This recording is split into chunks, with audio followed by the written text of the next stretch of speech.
नमस्कार दोस्तों, आपकी विज्ञान की प्रैक्टिस क्लास में स्वागत है। और सभी लोगों को नवरात्र की तो मैया की कृपा सब पे बनी रहे और आपका एग्जाम भी मेरे हिसाब से 28 अक्टूबर या 29 अक्टूबर के लगभग में हो सकता है। ठीक है, तो यहाँ पे सभी को शुभकामनाएं। विज्ञान में आते हैं जहां पे 5 क्वेश्चन आपको मिलते हैं। ठीक है, और 5 क्वेश्चन 100 नंबर में 5 नंबर बहुत मायने रखते हैं जब आपके पास निगेटिव मार्किंग है।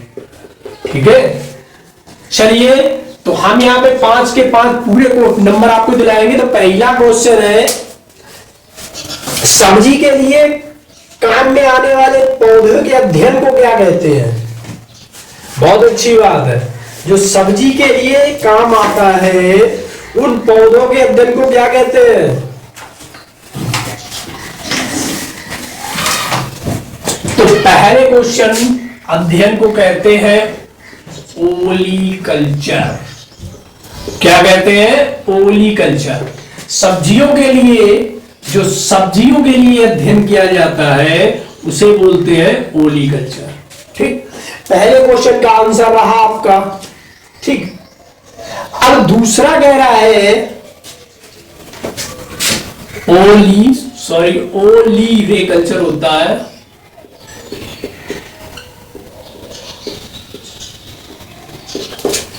अब यहीं पे सेकेंड क्वेश्चन है, कह रहा है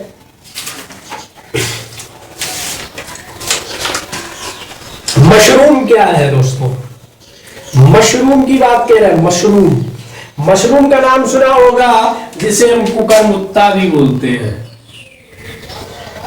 कुकरमुत्ता आपने देखा होगा कि कहीं की लकड़ी पे या जहां कूड़ा वगैरह घूड़े पे आपको छाते जैसी चीज दिखाई देती है। हम नहीं कहते कि वो कुकरमुत्ता ही है, लेकिन उस टाइप का ही कुकरमुत्ता होता है। ठीक है, जिसे क्या बोला है? कुकरमुत्ता। छाते जैसी आकृति में बहुत सी मिलती है और इसको मशरूम भी बोलते हैं। मशरूम थोड़ी सी चीज अलग हो सकती है। मशरूम की क्या होती है? सब्जी भी खाई जाती है। मशरूम की सब्जी बनती है। ठीक है, तो यहाँ पे मशरूम की सब्जी। आगे क्या कहते हैं? जिस खाद्य पदार्थ को सब्जी बनाने के काम आते हैं उसे क्या कहते हैं? मशरूम। आंसर मिल गया। बढ़ते दूसरा क्वेश्चन है, फटाफट लीजिए। निम्नलिखित में कौन परजीवी पादप है? परजीवी मतलब क्या होता है? दूसरे पे जीवित रहने वाला। बकव्हीट है, मैरीगोनी व्हीट है, गोल्डन राइस है या ट्रिटिकेल है? गोल्डन राइस हमने नाम सुना था। बाकी जो चीजें वो तो आपको ही पता है क्या है, परजीवी नहीं है। जो यहां पे परजीवी आपको ऑप्शन में दिख रहा है वो है गोल्डन राइस। ये क्या है गोल्डन राइस? इसके बारे में देखो। गोल्डन राइस क्या है? ये परजीवी राइस, ये ट्रांसजेनिक पादप है।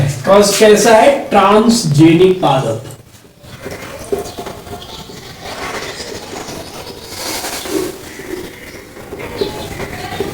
ट्रांसजेनिक पादप है।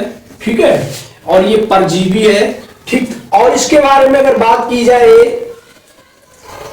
जिसे जेनेटिक इंजीनियरिंग की मदद से तैयार किया गया था। किसकी मदद से तैयार किया गया था?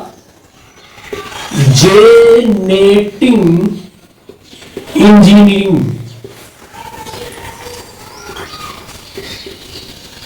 इंजीनियरिंग की मदद से तैयार किया गया था। ठीक, इस क्वेश्चन में, अगले क्वेश्चन में क्या कर रहा है? कह रहा है कि निम्न में से कौन सा एक सत्य फल नहीं है? सेब, खजूर, अंगूर, आलू बुखारा।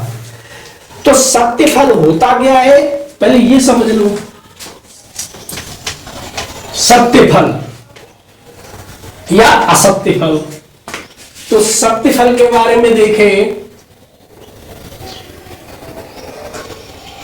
तो जिन फलों के आसपास क्या होता है? गूदा होता है। ठीक, और बीच में जाके बीज धसे हुए होते हैं। वो सत्य फल में आते हैं।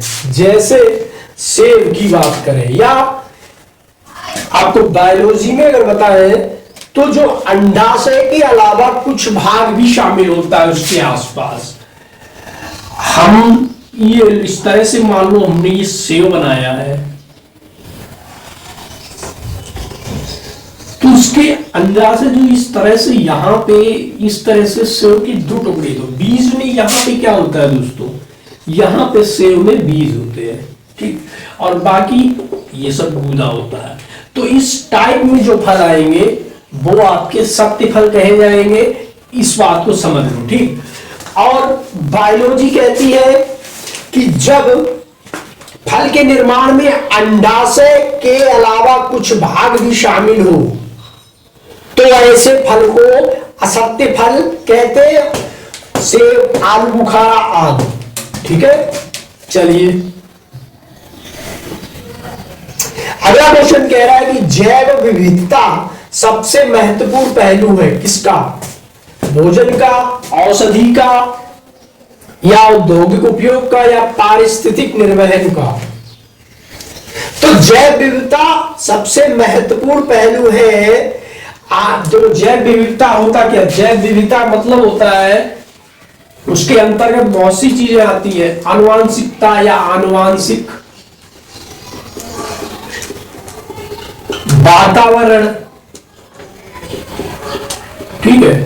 आनुवांशिकता मतलब आपका परिवार है, वातावरण आपके आसपास कैसा वातावरण है, ठीक है, समाज भी होता है। तो जो पर्यावरण होता है, पर्यावरण क्या कहते हैं पर्यावरण को, जब कभी आपको पर्यावरण का कोई उदाहरण समझ में ना आए तो आपको पर्यावरण का सबसे अच्छा उदाहरण तालाब होता है। क्यों? क्योंकि तालाब में आपको पादप यानी के पेड़ पौधे भी मिलेंगे, कवक भी होंगी, काई भी होगी, है कवक, काई, फफूंद भी वहां मिलेगी, और जीव जंतु तो मिलेंगे ही। तो मतलब पूरा पर्यावरण वहां पे हो जाता है, ठीक। तो इस क्वेश्चन समझाने का मतलब ये, जैव विविधता आनुवांशिक जात समुदाय विभिन्न स्तर पर कार्य करके पारिस्थितिक तंत्र का निर्वहन करते हैं, ठीक है। तो आंसर क्या है, पारिस्थितिक तंत्र का निर्वहन। अगला कह रहा है वैश्विक ऊष्मन के फलस्वरूप निम्न में से किसकी बारंबारता और प्रचंडता बढ़ रही है, केवल चक्रवात की, केवल तूफान की, केवल वंडर की, या उपरोक्त सभी की। तो वैश्विक ऊष्मन क्या होता है दोस्तों, जब गर्मी बढ़ती है वैश्विक ऊष्मन, ठीक है, ग्रीन हाउस प्रभाव, जो गैसें हमने कई बार आपको पढ़ाई है, गैसें होती हैं, मीथेन है, CFC है, कार्बन डाइऑक्साइड इत्यादि गैसें हैं, नाइट्रस ऑक्साइड है, ठीक। तो वैश्विक ऊष्मन में क्या होता है, जैसे ही हमारी पृथ्वी है, देखो पृथ्वी को हम इस तरह डिनोट जरूर करते हैं लेकिन इस तरह है नहीं, ठीक। पृथ्वी की अगर कायदे से बात की जाए तो पृथ्वी पहले आप गोल कर लीजिए, और फिर इसके ऊपर इस तरह से ये पर्वत है, कहीं पे कहीं कैसी है, कहीं सी है। तो एक हिसाब से इस तरह की लगभग पृथ्वी हो जाती है, पूरी ना गोल ना चपटी, ठीक है, अजीब सी। जो मैं इसको बना नहीं पा रहा हूं यहाँ पे, वो ग्राफिक्स से आप मोबाइल में देख भी सकते हो, ठीक है। क्यों? क्योंकि देखो अब ये बताइए, ये इस तरह से पर्वत जैसे लगे होते हैं, और यहाँ पठा कहीं पर्वत है तो भाई कोई बॉल आई है, बॉल ले लीजिए आप, उसके ऊपर बॉल पे आप क्या कीजिए, एक पर्वत खड़ा कीजिए, कहीं पे गड्ढा कीजिए, गड्ढे का मतलब सागर होगा ना, तो यहाँ पे कम होगी, फिर यहाँ पे। तो इस तरह से बेस के रूप में करके जो हमें ग्लोब बना दिया वो गोल पूरा कर दिया। क्या कर दिया? गोल कर दिया, ठीक। क्यों? क्योंकि बाकी जो शेप थे उसे मिला दिया, ठीक। तो ग्लोब ने इस तरह से, अब ये जो हमारे ध्रुव होते हैं, ध्रुव जी किनारे क्या कहलाते हैं? ध्रुव कहलाते हैं। यहाँ पे क्या होती है? बर्फ जमी होती है, ठीक है। तो जब ग्लेशियर से सूर्य का वैश्विक तापमान बढ़ेगा तो उसके अंतर्गत एक जो हमारी परत होती है जिसे हम ओजोन परत बोलते हैं। क्या बोलते हैं दोस्तों? ओजोन परत। तो ओजोन परत का जो काम है यहाँ पे कि वो सूर्य से आने वाली, सूर्य पे क्या होता है? विस्फोट होते हैं, परमाणु बम चलते रहते हैं हमेशा, हाइड्रोजन बम। क्यों? क्योंकि इसका जो कोर होता है ना, वो किसका है? हीलियम का है। कोर किसका है? हीलियम का है। और उसके आसपास काफी मात्रा में हाइड्रोजन व अन्य विस्फोटक गैसें हैं। तो जब उनमें आपस में क्रिया होती है तो क्या होते हैं? धड़ाम से परमाणु बम गिरते हैं, नागासाकी में गिरते हैं, उससे से भी भयानक।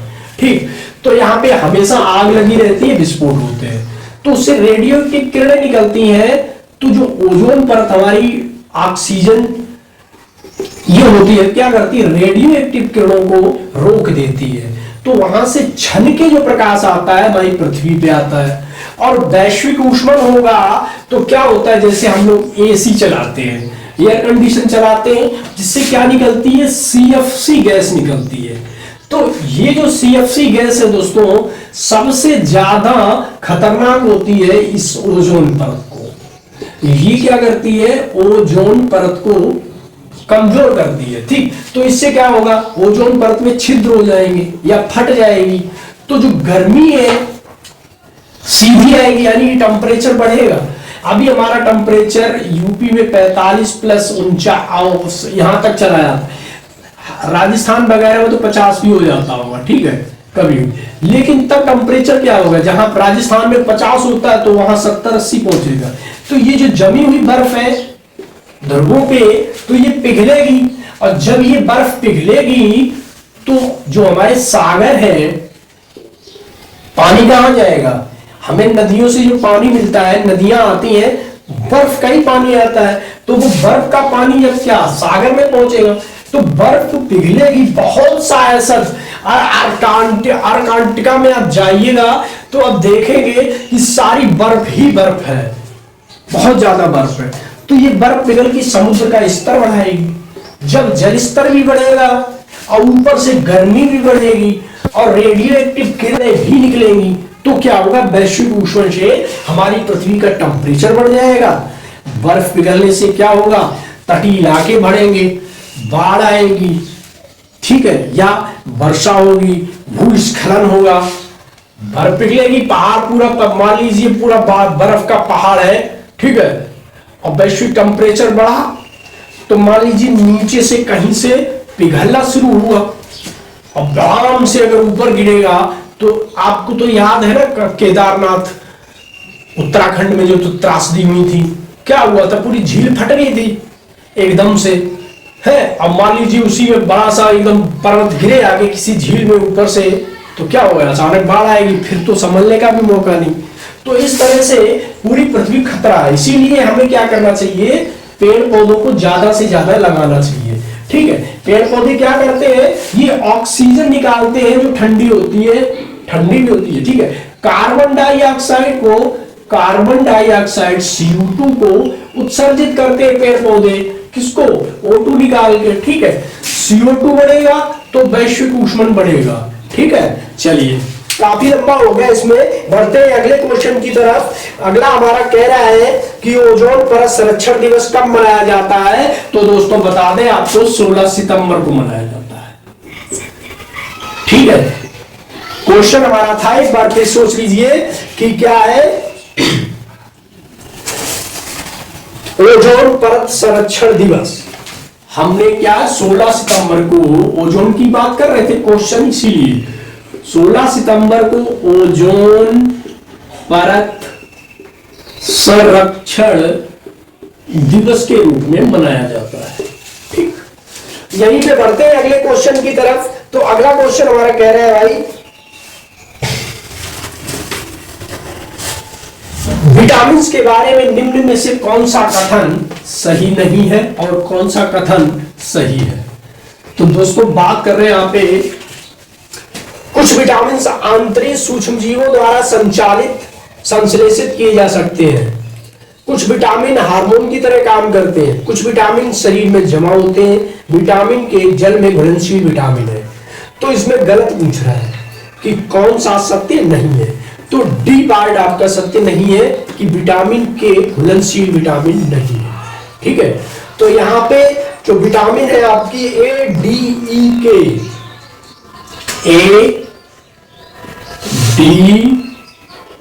E और K, ये जल में घुलनशील नहीं है। ये किसमें घुलनशील विटामिन है? वसा में, वसा में घुलनशील विटामिन है। और नहीं पार्ट था कि वो विटामिन के क्या है, जल में घुलनशील नहीं है। आगे क्वेश्चन आते हैं, दूसरी तरफ पढ़ते हैं। कह रहा है